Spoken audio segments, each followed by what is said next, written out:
So what Seymour's done over the years is he's basically made it possible to get any tone imaginable, and pretty much with any guitar. Seymour Duncan, we're in the business of taking care of musicians. That means we listen to them and we support them.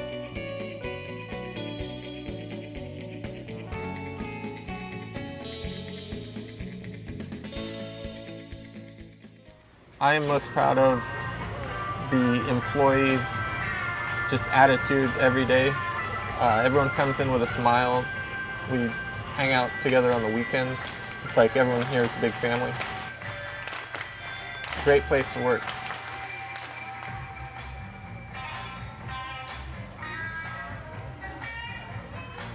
My dad's the eccentric, like tinkerer, whereas my mom is the brains behind the business. And she was the one early on that saw this magic that he had and knew how they could both turn this into something bigger and help more musicians out there.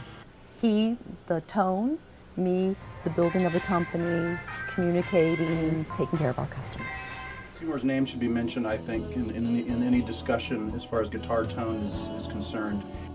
He's, helped players from every generation, every style achieve the tones that they want to achieve. And thank you, Seymour. Thank you so much. I was very lucky to have, studied ham radio and stuff like that to understand what it's all about. I can hear it, but what is it that I'm hearing? And I want to be able to produce it and understand that if I use this many turns or this kind of winding pitch, how close each wire is together. There's hundreds and hundreds of wiring combinations, and I've done so many of them that I can really hear the difference.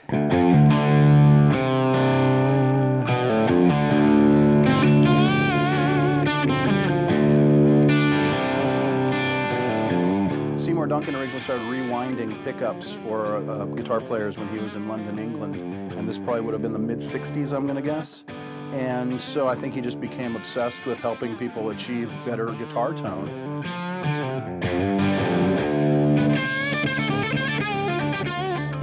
Having Seymour Duncan pickups in your guitar, you're putting something in your guitar that basically goes back to the beginning of rock and roll. He worked with Hendrix. He worked, with Jeff Beck, of course, Jimmy Page. So all these great players, he helped them achieve the sounds they were going for.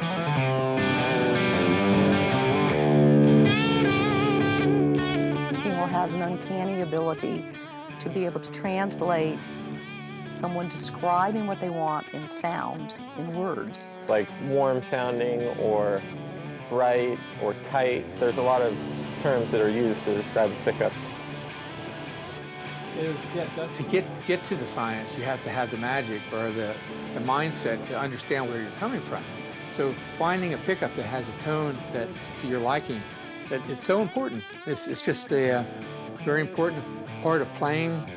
It's very important to what you hear, and it's a tone that you produce that makes other people appreciate what you're doing too.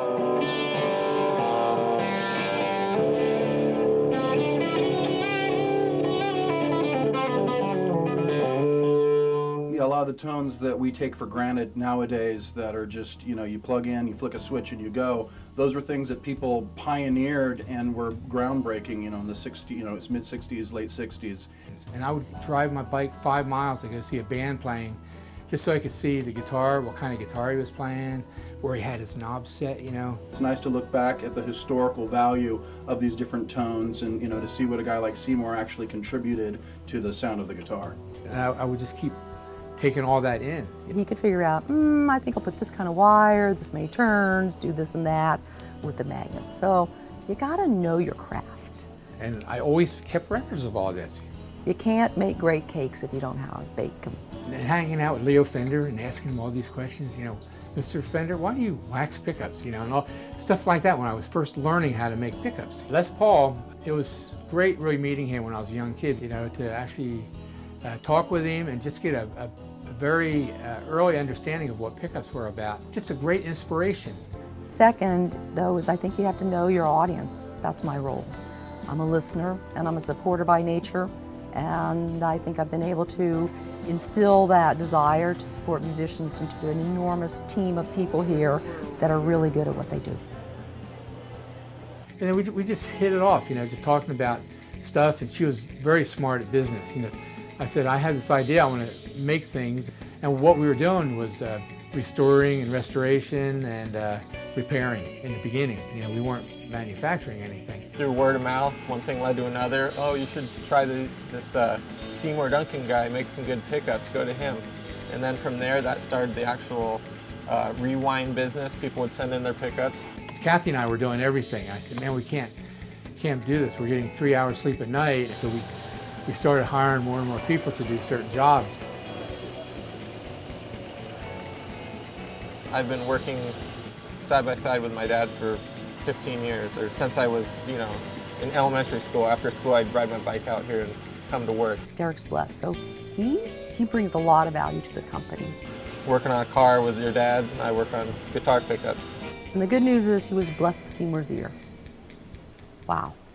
When the guitar market started getting so crazy, where Les Pauls are $400,000 or $500,000, you know, Stratocasters were 10, 15, 20, 25,000. All during the like 60s and 70s and 80s, people would change stuff out and put in other hot rodded stuff that maybe would have made it sound different, but it didn't have the look of the old instrument that was retaining so much in value. So I said, you know, I got to do something about that. And that's when I came up with the antiquities. What the antiquities were intended for is the guy who had his 50s or his 60s Strat, and then the 80s, he may have taken those pickups out, put some high output, you know, hair metal pickups in there, and then come the 90s, he's like, you know what, these things are becoming valuable. This guitar is now worth more than my car.